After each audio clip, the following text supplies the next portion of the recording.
Commencer par acheter sa résidence principale ou par investir dans l'immobilier locatif, c'est une question que beaucoup d'investisseurs débutants se posent et je vais répondre dans cette vidéo. Mais avant ça, n'oublie pas de liker sous la vidéo et si ce n'est pas encore fait, de t'abonner à la chaîne YouTube. C'est parti!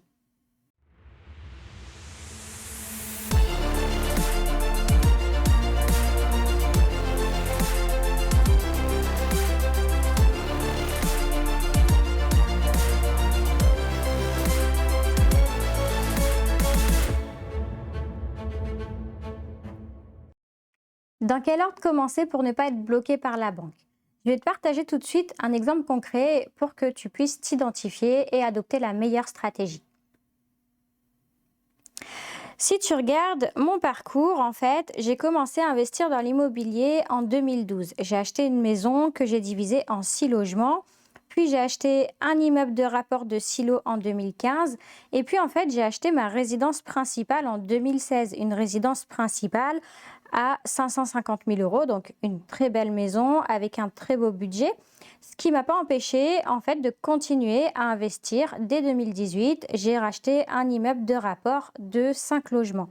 Et puis, j'ai envisagé de quitter mon emploi en 2019. Je voulais être entière et du coup, là, à partir de début 2020, j'ai vraiment enchaîné les opérations et j'ai acquis à ce moment-là plus d'une trentaine de lots afin d'obtenir une rente confortable pour pouvoir quitter mon emploi.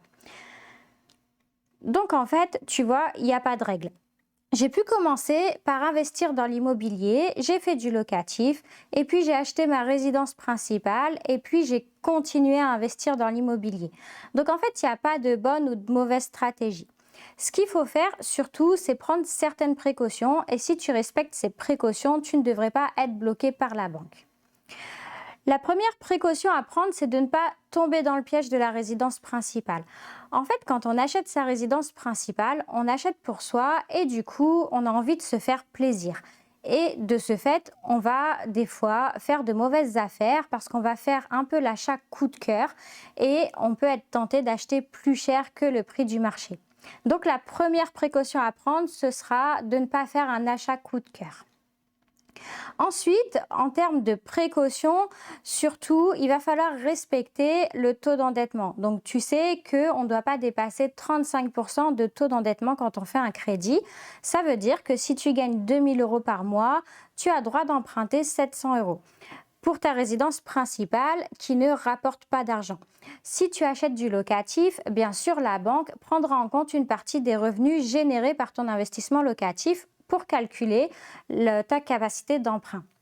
Quand tu vas vouloir acheter ta résidence principale, admettons, si tu veux commencer par les RP parce que tu as envie d'être chez toi, tu as envie d'être posé, c'est quelque chose qui peut parfaitement se comprendre.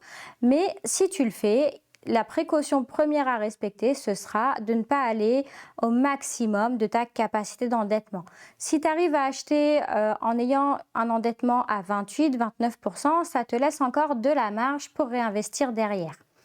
L'autre précaution, ce sera de ne pas mettre tout ton apport dans ton projet de résidence principale. Il faut garder du cash pour éventuellement avoir un petit apport pour réinvestir derrière. Et la dernière recommandation que je te donnerai, ce serait de tabler plutôt sur un bien que tu vas pouvoir potentialiser.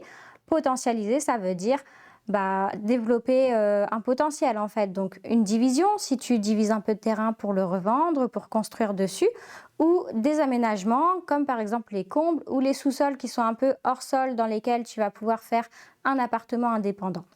Ce type de bien va être potentialisé et de ce fait, tu vas avoir ta résidence principale qui ne te rapporte pas d'argent, mais en même temps, tu vas pouvoir générer du cash à travers une partie que tu vas ou louer ou pouvoir revendre. J'espère que cette courte vidéo t'a plu. N'hésite pas à mettre tes impressions en commentaire. À bientôt!